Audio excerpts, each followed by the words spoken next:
हर हर महादेव। चारधाम यात्रा registration big update. मेरा आज का वीडियो उन सभी लोगों के लिए जो चारधाम की यात्रा पर आ रहे हैं और उनको लगता है कि वो बिना रजिस्ट्रेशन के ही अपनी यात्रा कर लेंगे, लेकिन अब ऐसा नहीं होने वाला है। इसी से जुड़ा एक अपडेट न्यूज़पेपर में आया है, वही मैं आपको दिखाने वाला हूं। तो चलिए स्टार्ट करते हैं अपना वीडियो।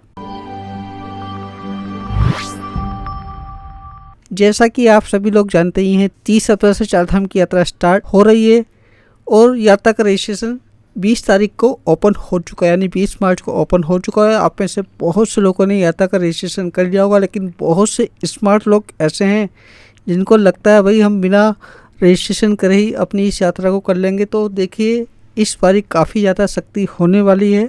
अगर आप बिना रजिस्ट्रेशन करे हरिद्वार आ गए और आप सोचो भाई हम हरिद्वार से आगे निकल के पूरी यात्रा कर लेंगे, तो आपको वो न्यूज़ देखनी चाहिए जो कि न्यूज़पेपर में आ चुकी है। तो चलिए देख लेते हैं क्या है वो न्यूज़ जो कि न्यूज़पेपर में आ गई है। यहाँ देखिए, ये न्यूज़ है, चारधाम यात्रा पर होगी सख्त निगरानी, बिना पंजीकरण की अनुमति नहीं।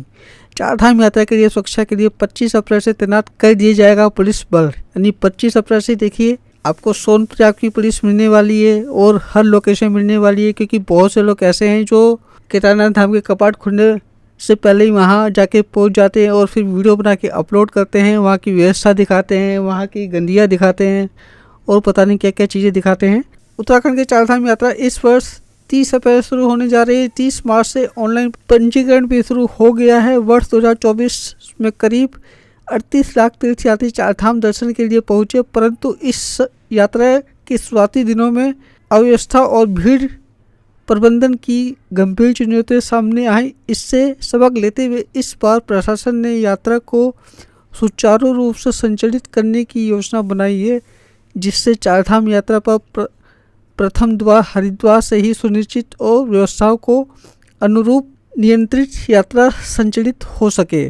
खासकर पंजीकरण व्यवस्था को प्रभावी रूप से लागू किया जाएगा। बिना पंजीकरण के किसी भी तीर्थयात्री को हरिद्वार से चारधाम यात्रा के लिए अनुमति नहीं दी जाएगी। इससे शुरुआती दिनों में भीड़ को नियंत्रण किया जा सकेगा और तीर्थयात्रियों को किसी भी प्रकार की असुविधा भी नहीं होगी।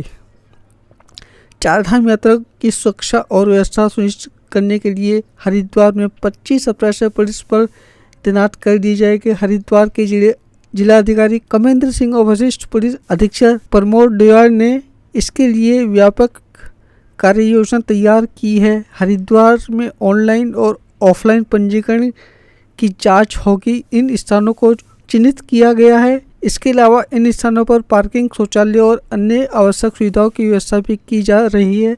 यातायात प्रबंधन को बेहतर बनाने के लिए सीसीटीवी कैमरे, ट्रैफिक पुलिस बल और विशेष जांच दल तैनात होंगे।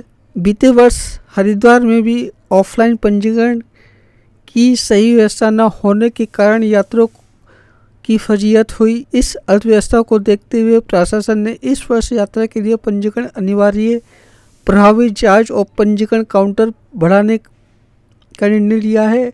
ऑफलाइन पंजीकरण के लिए ऋषिकुल मैदान का स्थान चयनित किया गया है। इस बार ऑफलाइन के लिए काउंटरों की संख्या 14 होगी। इन काउंटरों का संचालन यात्रा से पहले शुरू हो जाएगा। तो देखिए, ये पूरा इन्होंने अपडेट दे रखा है कि इस बारी चारधाम यात्रा पर बहुत सख्त निगरानी रहने वाली है। जो लोग बिना पंजीकरण के आते हैं उनको हरिद्वार से ही वापस कर दिया जाएगा। अगर मान लिया किसी तरह हरिद्वार से निकल गए तो फिर ऋषिकेश में चेकिंग होगी। अगर ऋषिकेश भी निकल गए तो उनको हर पोस्ट पे अपनी चेकिंग करानी होगी, क्योंकि जो पुलिस वाले हर पोस्ट पे चेकिंग करते हैं, खासकर उन गाड़ियों की जो गाड़ियाँ बाहर से आती हैं। तो देखिए, आपको इस बात का स्पेशल ध्यान रखना है। आपको अपनी यात्रा का रजिस्ट्रेशन अभी से कर लेना है। अब आप ये ना सोचना कि हम हरिद्वार आके यात्रा का रजिस्ट्रेशन कराएंगे। हरिद्वार आके यहाँ आपको स्लॉट मिलने में काफ़ी ज़्यादा दिक्कत होने वाली है, क्योंकि अगर स्लॉट फुल हो गए तो फिर आपकी पूरी यात्रा का प्रोग्राम चौपट हो जाएगा। तो बस यही अपडेट मुझे आपको देना था। आगे भी आप लोगों के लिए इसी तरह के अपडेट लाता रहूँगा। मेरे चैनल को सब्सक्राइब कर लीजिए ताकि आपको हर अपडेट इसी तरह मिलता रहे। आज के लिए बस इतना ही। हर हर महादेव।